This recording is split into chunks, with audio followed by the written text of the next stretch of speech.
Next panel discussion, and I think we've had some wonderful panel discussions since morning. Uh, this is going to be on, do women really need to be empowered? And this, the panelists who are going to join us on stage right now. Can I request Ms. Fatima Agarkar, co-founder KA EduAssociates, to please join us on stage?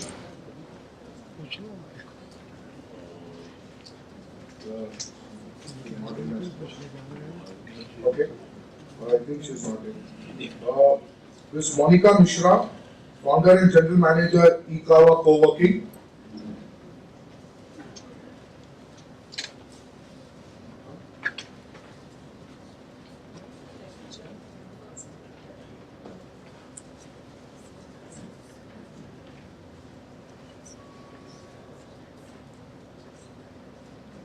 I think we'll get that checked. Okay. So, while we get the clarification, just taking off on what Dr. Johnny was talking about happiness, there's a little video I saw that day, which I just want to share the essence of that video as such. There's an assignment that a teacher gives to her students, and she says, please write down your goals. Where do you see yourself in life a few years from now? What would you like to be? What would you like to be? Would you like to be an engineer, pilot, doctor, what, scientist, whatever? So everybody submits that assignment after 15 to 20 minutes. So there is a boy who gives a sheet of paper and something very different is written on that.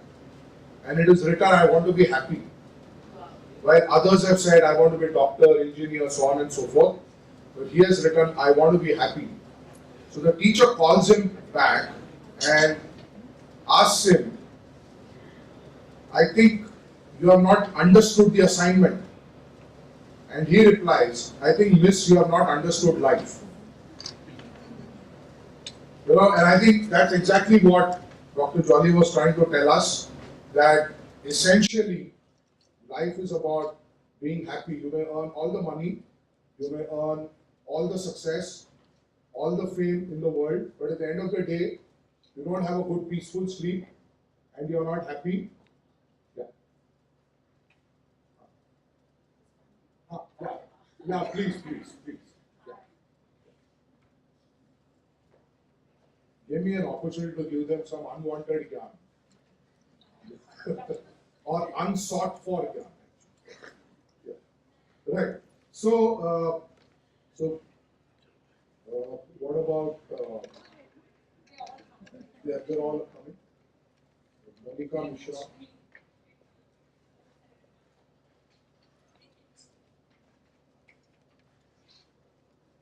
Monika Mishra. Yeah. And Ms. Reema, Sanghvi. Yeah. Now what I do is once you are on stage and I do the introductions.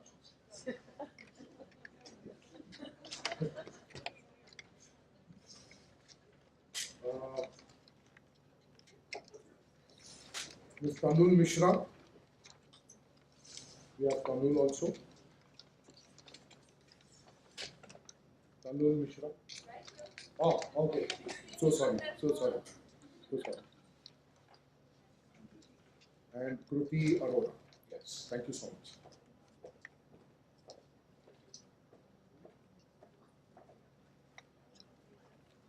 Okay. Now you realize how difficult my job is. Okay. This is going to be moderated by Kruti Arora.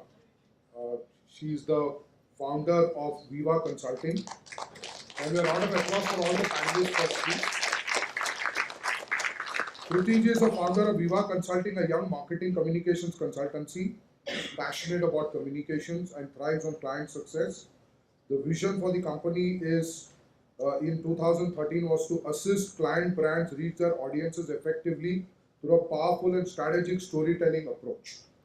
She has over 15 years of experience in the field of marketing, brand positioning, communications, and public relations. So can we have a big round of applause for Kruti?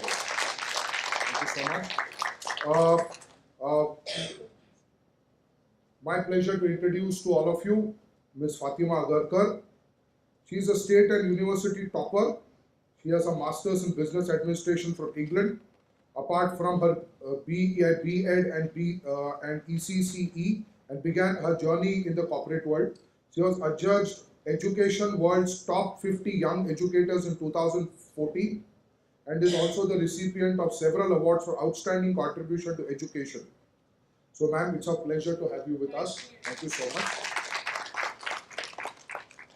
My pleasure to introduce Ms. Reema Sanghvi.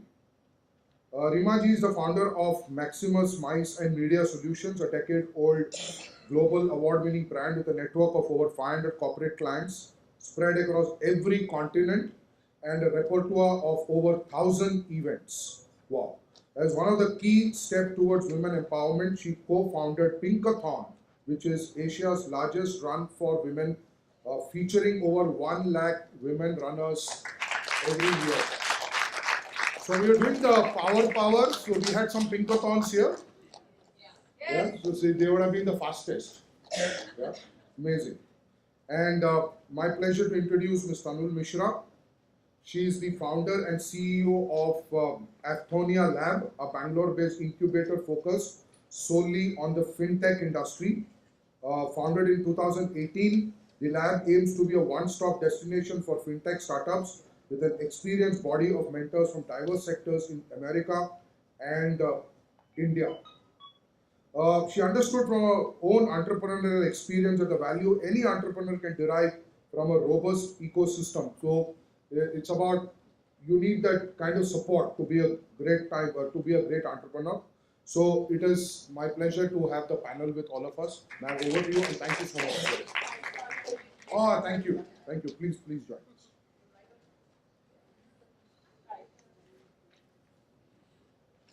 So let's put our hands together for Monika Mishra, founder and general manager, IKeva Coworking. Monika ji brings in over 17 years of experience in hospitality and real estate and is passionate about brand building, sales and high quality service delivery. Before founding IKeva, she was a founder of the senior management team at ServCorp, a premium service office provider, and was an integral part of setting up and growing their business unit in India. She also held senior management positions in boutique hotel chains and has set up small hospitality units in major metros across the country. Thank you so much, and it's our pleasure to have you with us. And they are going to talk to us about, do women really need to be empowered? Over to you.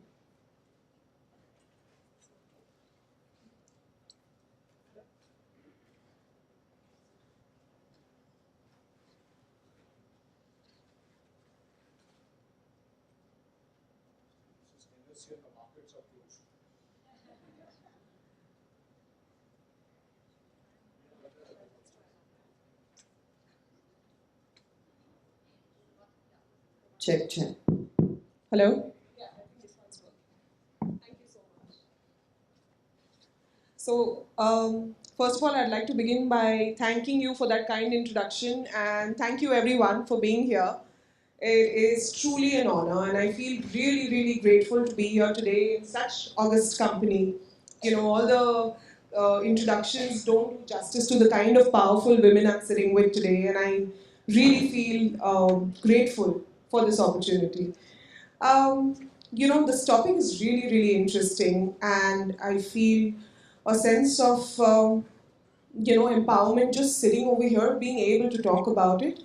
It is a topic that I'm sure which is close to every woman's heart. At some point or another, throughout our journey, we do feel a sense of, struggle that we face. And it's not just women. I think men face a sense of struggle too. The journey of life is such, right? But what happens is, what makes it very, very interesting is the fact that we're at a time where there are so many movements taking place worldwide when we talk about women empowerment. And we're really fortunate that we're part of that changing tide. And like they say, right, with the rising tide, the ship rises above as well. And I'm hoping that our ships of our lives are able to rise above and see the change for the next generation, as we are a part of a movement that is seeing a shift in mindsets, a shift in so many things, where women are more participative, where their voices are more active than they've ever been, and where global leaders today are acknowledging the role that women need to play, the role the women are already playing, and how they can enable that participation in a more pragmatic manner that creates larger impact for our lives. It isn't happening currently, unfortunately. But like we were discussing in the speakers lounge before we started over here, we're on our way there. We're on our way to that journey, and I think that is the most encouraging part. And as long as we're talking about it, which means we are aware, and everything and every change today in our lives or anybody else's life begins with some level of awareness. Once you're aware of an issue, then only and then will you do something about it. And I'm glad we're talking about it, because which means the awareness is just going to rise further and further. And hopefully we will be able to shift the tide completely and make it so that we don't have to discuss such topics ever again in the future, right? And when we started the discussion, even in the speakers lounge informally, we were just having a freewheeling chat. And at that time, we, were questioning where the whole change should begin. And which is when I think, Fatima brought up the point of, where it begins, because she's been in the space of education for a very long time now. And, she observes young minds as a result. And so we thought about mindsets being the starting point for any change, right? Because till you're not aware, it can't really change. So Fatima, I wanted to ask you this question. When it comes to change, how do mindsets play a role in this space of women empowerment? Thank you so much. My point here is the parental influence. It's how we think. It's what we bring those kids up to be. Unfortunately, we have a blue and a pink when our kids are born. Why? Right. You're actually so right about it. And my son was born in Breach Candy Hospital, and they ran out of blue. So he was wrapped in pink. And I had another lady. It's like the Dilwale Dulhania story. Raj and Simran. Simran and Raj. So my child was called Raj, and she called her daughter Simran. And they were both wrapped in pink. Oh my God. And we didn't know our kids. Both fair, lots of hair. We couldn't tell the difference. Oh my God, this was a case of mistaken identity then. So that's where you think about that as educators. We judge. Boys are not supposed to cry. Boys are not supposed to emote. Yes. Boys are not supposed to show those emotions. Girls can. Boys are tough. Why? Exactly. And that's where the mindset is. So it stems from the parents. It's not the school. Right. That's Absolutely. An educator's point of view. And then we judge them. Once they come into our school, you're supposed to do this, you're supposed to do this. Educators, teachers, raise your hands. We judge. Absolutely. We judge. And that's why. Would you like to add to that? Okay, very interesting point, and I'm sure very pertinent to all. Luckily, I grew up in a household with two daughters. I mean, parents couldn't decide what we would do differently. And I think, and you know, there are times just to pull my mom's leg, I would ask, I'm sure you wish that I was a boy because I was the second born. And she would very vehemently say, we didn't care. And that's very, very nice to hear. And it absolutely, I agree, it is the parents. When Kruti and I were having a conversation about empowerment, I said my first step of empowerment was my father. At no point of time did he think I was anything lesser than the rest. Both the daughters have been brought up to think that they have to be extremely independent, self-sufficient. I was actually having a conversation about dad yesterday, and he said apparently my sister was in love at the age of 17, and she wanted to get married to a boy who was 18 then, and he made the statement that marriage is a social contract which happens when it has to happen. It's not something that you say, now I'm qualified and I'm married, and it's a milestone that you've achieved for yourself. You achieve that milestone once you live through the journey of marriage. And one thing that he told my sister then was, get educated, get a job, know what your identity is, and then get married. So, you know, it is something that is very inherent as to how our parents get us to think.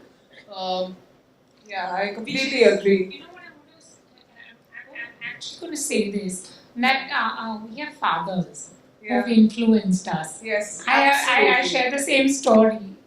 Absolutely. I think every one of us on the panel, I think, can agree with this, that you know, the mindset flows from the parent, and the fathers have played the most important catalytical role in how we have grown up to be and how we have an appetite for getting after what we want and actually going for it.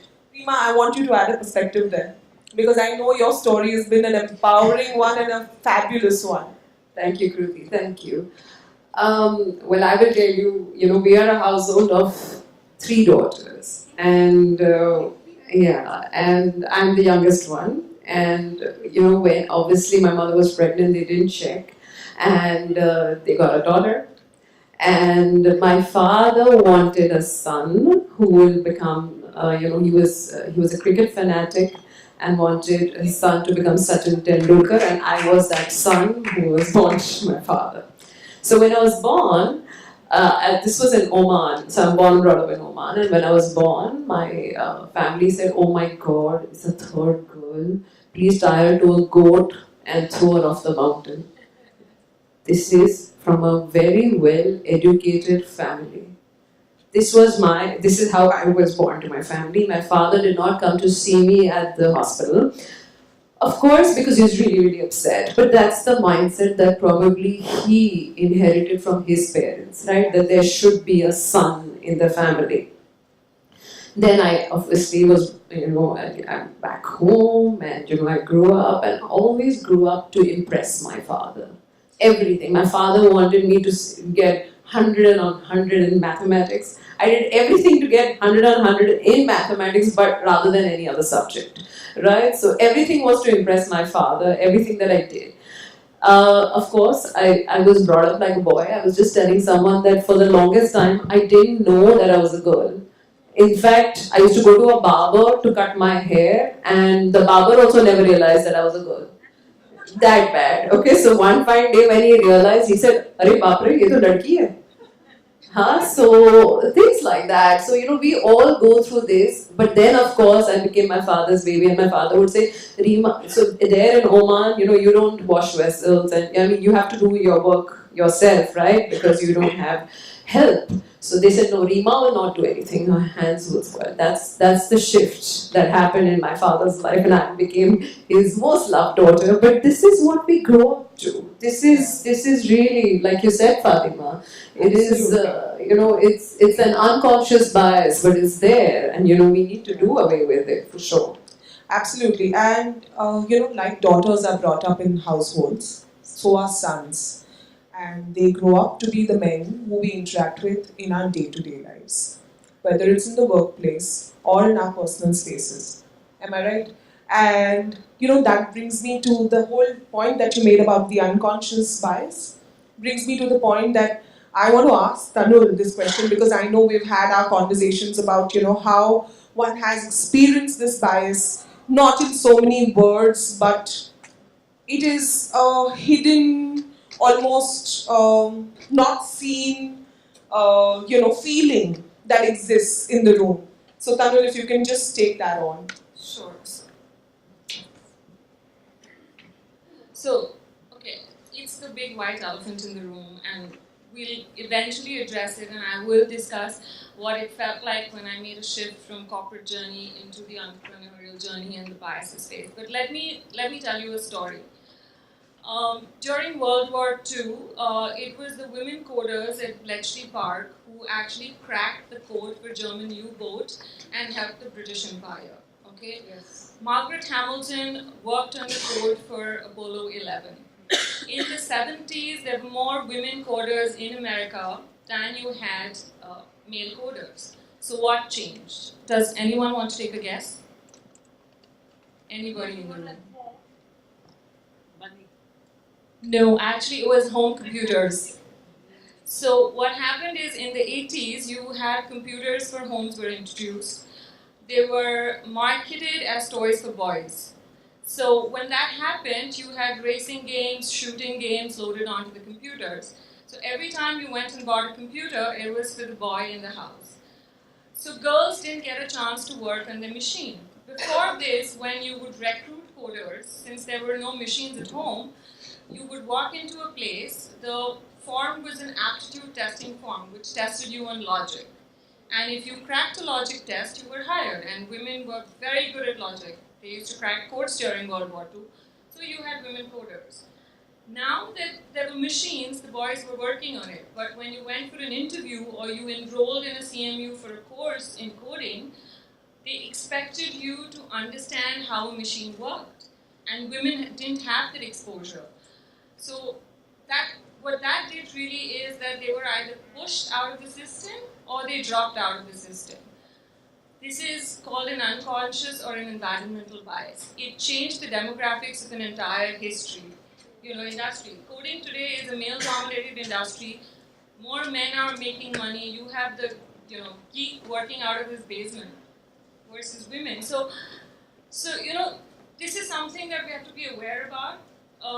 When you work in an industry which is there, whether it's entrepreneurship, whether it's coding, whether it's typically viewed as a male bastion.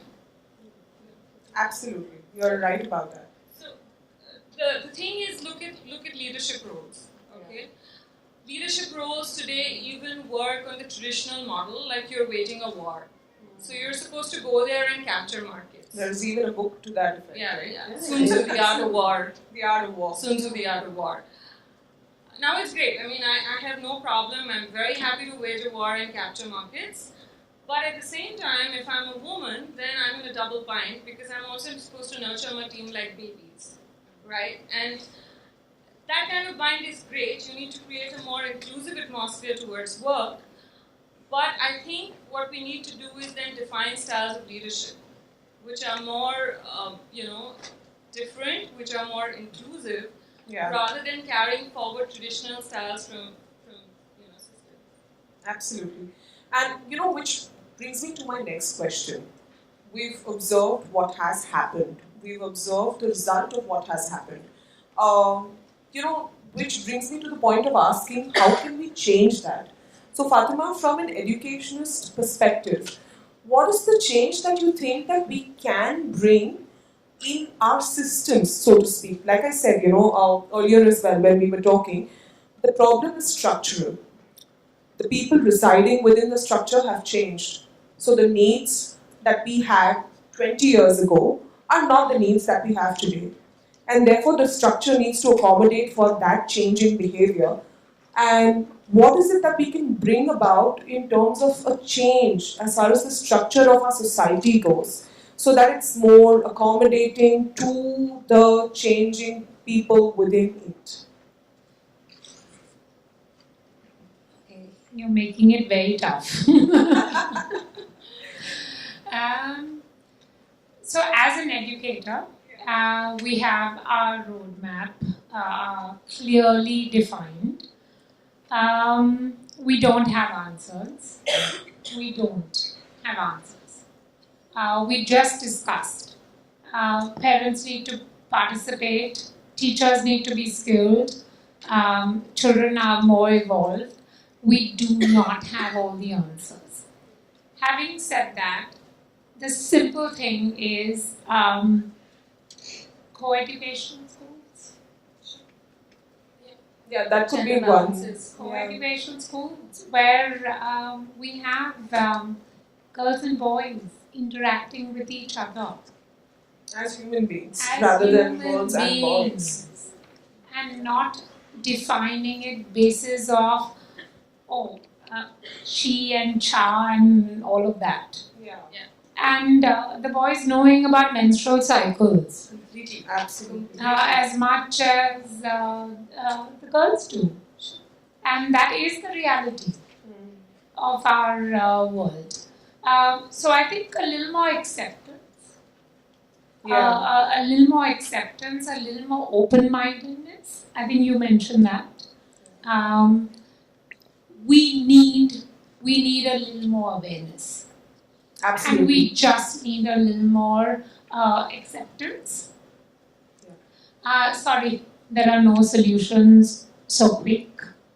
I wish I had that magic wand. So, as you speak, I think, what comes to my mind is that it is a game of repetition. You get told something long enough, you start to believe it. All this while, I think what we were told was faulty in terms of the script. If we change the script and keep repeating the new one, over time, I think from our generation to the next, that belief system will change. And when we're talking about belief systems, I want to kind of point this towards Tanul, because while the belief system of the urban population may be amazing, but far better than it is in the deep pockets of India or even the tier 2 cities. So, as an entrepreneur who has worked with micro entrepreneurs across the country, I think she has a very interesting perspective to provide, on the empowerment that needs to take place over there, because entrepreneurs don't just exist in the big tall cities and, the urban, they're not just urban dwellers. So, how do you bring about a change over there? I think, Tanul, if you can answer that. Sure. So, before I was running an incubator, I was running a startup called as Eatlish, and we worked with women vendor partners. These were women who would, create spicy snacks and, food products which were regional. They were typically home created because we wanted to retain those regional flavors, and there's a different taste when it's artisanal versus machine made. And the other idea was we realized that a lot of these people didn't have means and access to deal with the retail revolution which was happening. These women worked out of small homes. They didn't have access to working capital in a lot of places. It didn't matter whether they came from affluent families or not. In a lot of cases, when you look at villages and where this is being created, the environmental challenges are even harder. I mean, you've got to trudge for miles, fill a pot of water, come back home. So I just wanted to ask you, what motivated them? What motivated them? Oh, very simple, financial needs. In a lot of cases. See the basic need, right? When you're having to, everything is inconvenient. Patriarchy is the world's oldest religion. They have been brought up to believe that their job is to cater to the homes in the first place. So for them to think that I'm going to do this as a sign of empowerment is the last thing on their minds. For a lot of them, they don't. Absolutely. And then you go. Absolutely. And this is not just true in terms of families where there's no money. Even if they came from families which are financially sound, the roles are so traditional that in a lot of times they do not have the money to do their own thing. They do not have the self-worth to move there. So let me give you. You told me about this lady in Chennai. Yeah. So there's two. Okay, and two contrasting stories, okay? So one is a woman in Chennai. She's been a journalist. She's worked, but she's never really thought about doing something of her own. But her daughters backed her. She had the money. She could work. On the other hand, there was a woman in Jharkhand. Fabulous cook, okay? No self-worth. Family would look at her as a liability because her job was just to cook, and she comes from a family which is well-educated, husband's a banker, etc., etc. In the 50 years of her life, she had absolutely no achievement to speak of. We spoke to her and we figured that, there was something as basic as trying to get a license for food is something she could not do because she doesn't know how to operate the internet. Nobody has the time to get that license for her. So as a company, we took a stance that we will create an ecosystem that caters at simplifying things for them. Whether it is providing an initial working capital, which we adjust at a later date, or getting a right connect who will actually help them get those licenses, working on payment terms which are favorable to them. So if somebody has working capital, can get me that, let me pay them in 7 days. So it was about taking care and simplifying the system so they could work. So when this woman started working, what was unbelievable for us was that after 6 months down the line, when her products were doing really well, and say she moved from giving us 1 kilo of something to about 50 kilos, she said it's the first time in her life she's got a sari with her own money. And that for her was an achievement. So, we've got biases, but rural and grassroots level, there are real physical challenges for women to do things. And Kruti, to answer your question, I'm going to go out on a limb here and sound politically incorrect and discriminatory and say this out. That for a lot of us who managed to take a crack at the glass ceiling, for a lot of us who are at those positions where we can influence decisions, let's look at hiring more women. Let's not do initiatives, but focus on a cultural shift where we create environment for women where they're comfortable working. Let's have flexi hours. If you have laptops, you have internet everywhere. Why not do that? Women, when you look at any HR people in the room, okay. Can you next time? Okay, super.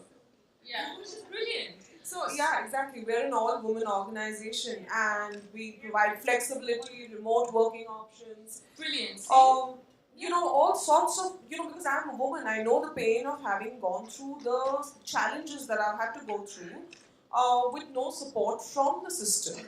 And to be honest, the society is structured such that if you are a mom, you have ambition, God help you.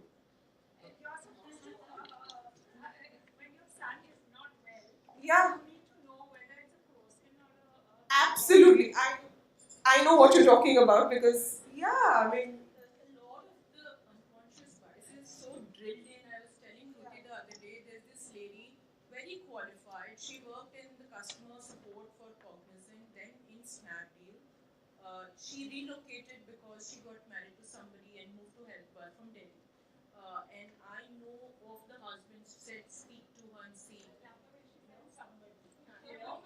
And she comes back and, after the entire interview process, we've extended the offer letter and she's not accepting. I said, okay, let me give her a call and figure out what. And she said, I'll call you the next day. I said, sure. She calls me very hesitant and says, I have to confess about something. I said, what? I'm pregnant. I said, wow, that's congratulations. That's so nice. And she was so scared to say, no, I wanted to ensure that you were aware that I'm pregnant when you hired me. And that is... And you hired a lot. Yeah. So I mean, that's something we have created for our society, for that is so true. Think that they can't take up a challenge or apply for a job. So, before I ask Reema a question, I have to ask everyone in this room a question. How many times in an interview, especially the women, have been asked, so, what is your plan in life? And they're certainly not talking about the career graph. Show of hands. So, look at the, it is a terrible reality that I'm completely aware of because I know each and every one of my friends, my colleagues have been asked that question. What is your plan in life equals to when are you planning to have kids and get out of the workforce? So I can plan my employment accordingly. Who said I was leaving?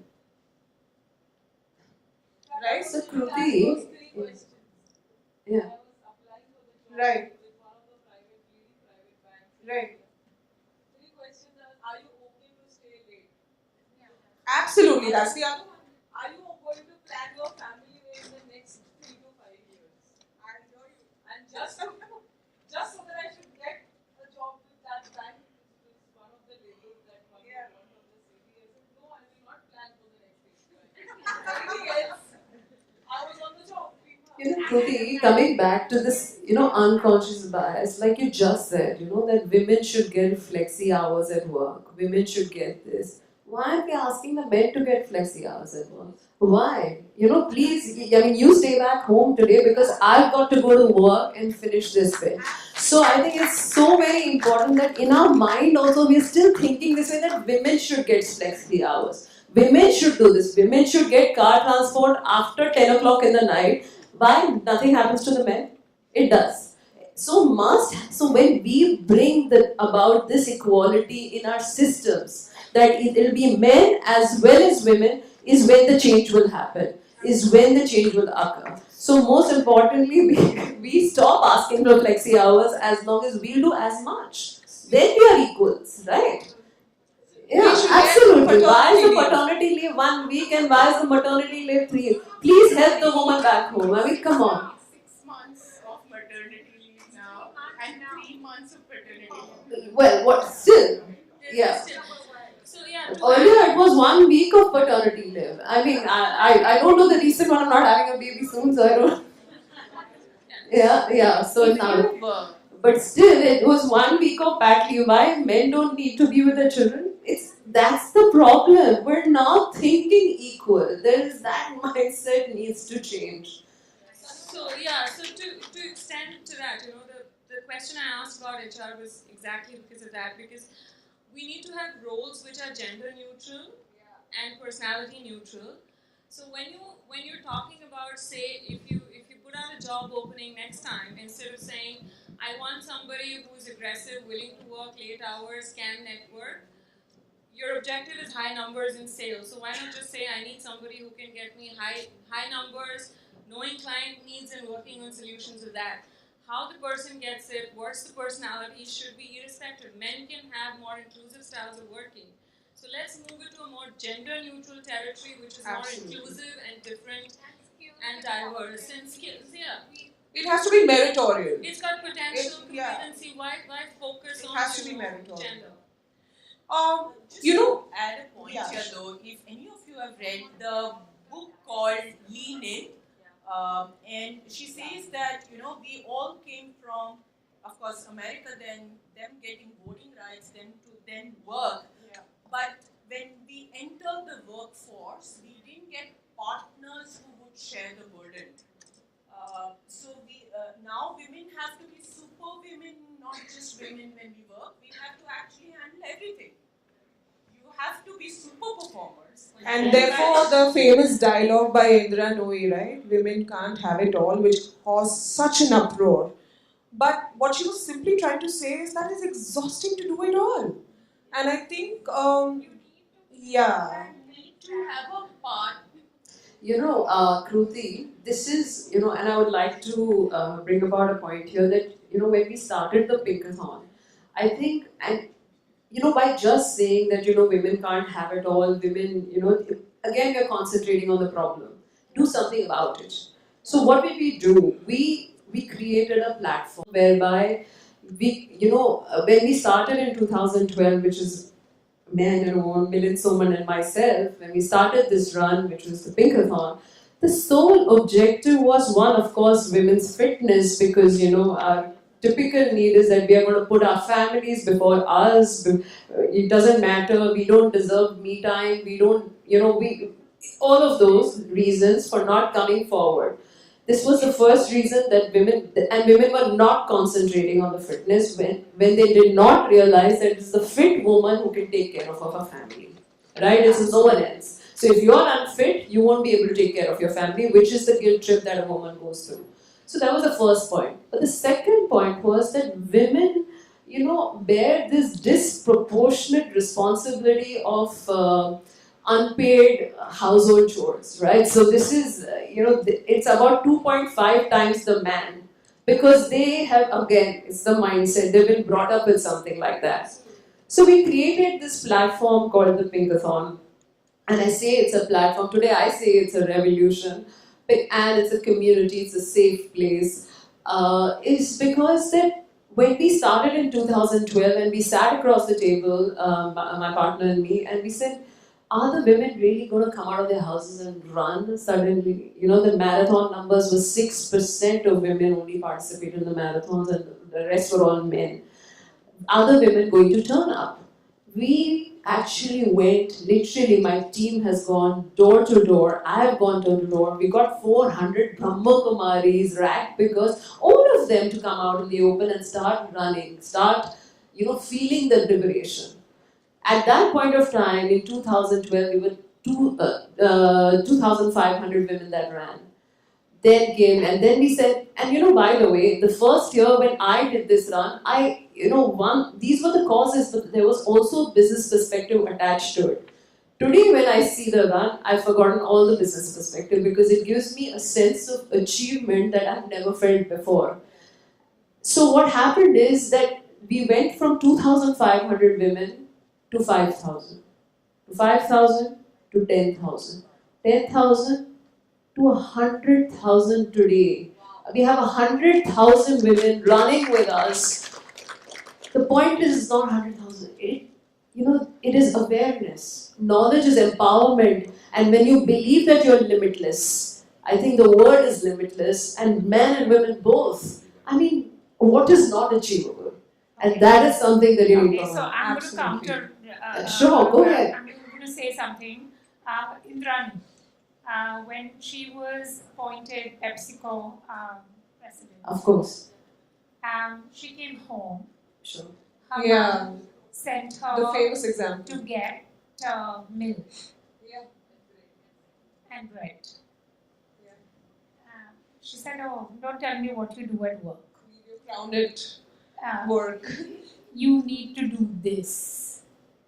So that needs to change. Absolutely. And that's why they need platforms to get out. Get out on that Sunday morning, forget your husband, forget your child, forget everybody else. That needs to change Come out. from the family. Of course. So I think it's a dual thing. I have a point here.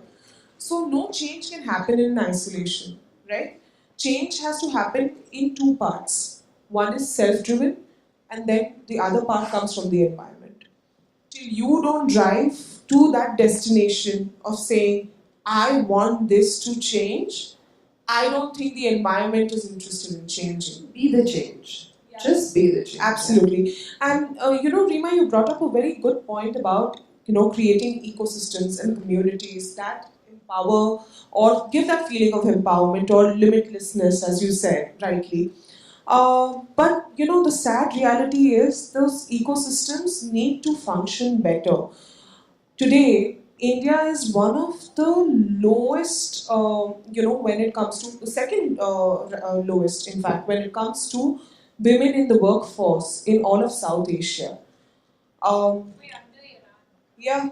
So, that is the sad reality. Till the system doesn't change, nothing can change. No matter how many community or ecosystems we build, it has to come back to the basics of mindset, which is self-driven and which is driven by the environment. So, Tanul, you were making a point here. Yeah, I was saying that the one thing that we can all accept here is, where there's breadth, there's bias. So while we're aware about it, in the short term, you can't change how the system is going to treat you. You have to change your response to the system. Absolutely. Okay? Having said that, it's very easy for some of us, because of the environment that we were raised in, or the cities that we were in. Some of us are a little more self-empowered than somebody else. Our journeys of self-discovery have been better. So, we can take that stance and do it. But for a lot of women out there, it's not easy. They deal with a lot of factors. I will say this again, where patriarchy is the world's oldest religion. We're all sitting here, and we've all been guilty of implicit bias in our thoughts sometime or the others. Yeah, I don't think any of us can deny that. So that's what I'm saying. So we've got Grassroots to level, respond to it in some way. You've got to, so like I said, I'll go out on a limb and say that I work in the entrepreneurial space. I work with startups. I make it a conscious decision to focus and have. I said at the cost of sounding discriminatory, I do believe that I will set aside, and I have set aside something for women in fintech. So I will have a special slot, a special number of slots in the incubator which are only for women in fintech. When we looked at vendor partners, we favored people who were driven by women-led teams or had at least one woman. So that's the point I was making, that households, there is a shift which has to start from the education level, which you rightly said, from teachers, from etc. In the corporate world, in the entrepreneurial world, we need concrete measures starting from the recruitment processes. We know that if you have the same CV with a man's name and a woman's name with the same skill set, the man will get hired, chances are greater, research has shown that, or will get more pay. Why Absolutely. not have a recruitment process which is gender neutral, which is blind, which is blind? Why not have a more diverse panel? Like I said earlier, when advertising for a role, let's focus on the objectives rather than focusing on the personality which you think is going to achieve it. So we're not talking about reservation. Right, which brings me to my next question. Perhaps something that we've spoken about, Monika, if you remember on our call as well, that women empowerment also needs to be about the men. Till they don't create the space for us to grow, growth is not possible in a closed, shut down environment. They have to be open to the change or allow themselves to take a step back or two, which they haven't traditionally done so far. So, this discussion stemmed out from my history, and I've been lucky with 3 men in my life who have propelled me to greater heights. Right. So the first is my father, and his empowerment started from when he got married. My mom was at the age of 17, just out of school. And while my mom's side of family thought that the best thing is to get her married off, he ensured that she got educated, then did a B.Ed and started teaching, and ensured that even if there were 2 kids at home and with limited resources, because I come from a public sector background, that she ensured that she had her independence. But what he always ensured was both my sister and I, like I said earlier, always decided what we wanted to do, though he had this preferred options of jobs. So he wanted me to become a lawyer, he wanted my sister to get into advertising, she became an air hostess and a pilot, I got into hospitality, now running Coworking. We figured out a way, and he ensured that we could. The first day, I was so skeptical when I decided, okay, now I'm jumping into the entrepreneurial journey. I called him, I said, hey, very skeptical again, this is what I'm deciding, I'm quitting my job, I'm moving from Bombay to Hyderabad, these are the people I know, and we're setting up something like this, what do you think? And I thought he'll really throw his usual fit, and he's very short-tempered per se, but he said, if you do not take the risk today, you will never do it, and you will regret it for the rest of your life. And though I would have still taken that plunge, it gave me so much more confidence that there is somebody. Absolutely. I remember my dad telling me, don't get married, go for your education, I'll send you abroad, you go. I was like, no, daddy. But that was, he was so focused on, you have to empower yourself first, yeah. The second, my investor, mentor, advisor, his bars are very high, but his bars have never been lowered down because I was a woman. with challenges, and he's a VC. He's a VC for day to day. All he's judging is entrepreneurs. There's not a male and a female entrepreneur. There's not a role. What is expected is expected. So this is an exception. I'm saying I've been lucky. Yeah, you have been. Third is my partner, who I've, we've been in a relationship for 3 years now, and I have this constant guilt because I'm a workaholic, and sometimes I forget that it's 11 p.m. at night and I'm still working. And it's always been that he says, and then you feel guilty.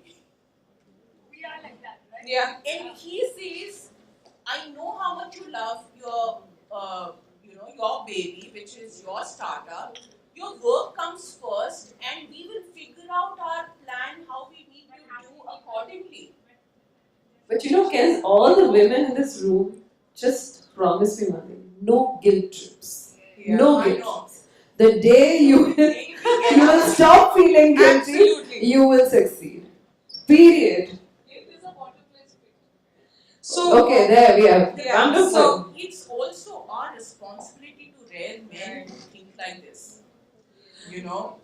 this is such a fascinating topic that we can talk about this all day. Unfortunately, I think the timekeeper says we're out of time. So I'm just going to quickly sum up all that we have discussed. I don't think we have time for audience questions, do we? No, we don't. Alright, so quickly going to sum up, I think some of the things that we have picked up from this conversation, and guys, feel free to add in, of course. But I do think that women empowerment has to be about a change in mindsets, which begins with the parents, which begins with self, which means women need to be more comfortable being uncomfortable, unfortunately. But it's about time, right? And it is also about being aware of the unconscious bias, because once you're aware, you can start fixing it. I think it is one of the things that has come out is that we do need communities and ecosystems that support the growth and nurture the growth of women to go out there and be themselves and go out there and achieve whatever they think or dream is possible. And lastly, it is also about the men making a change alongside, in step, alongside, not standing in the background and feeling left out in any way. We want the men to feel empowered to make that change as well. I don't think any woman in the room says that, oh, men bad, women great. No, I think it is about men accepting that change, moving forward, growing into their new avatars. That would be fascinating to watch as well. I think it is just as much about them as it is about us. Yeah, it is.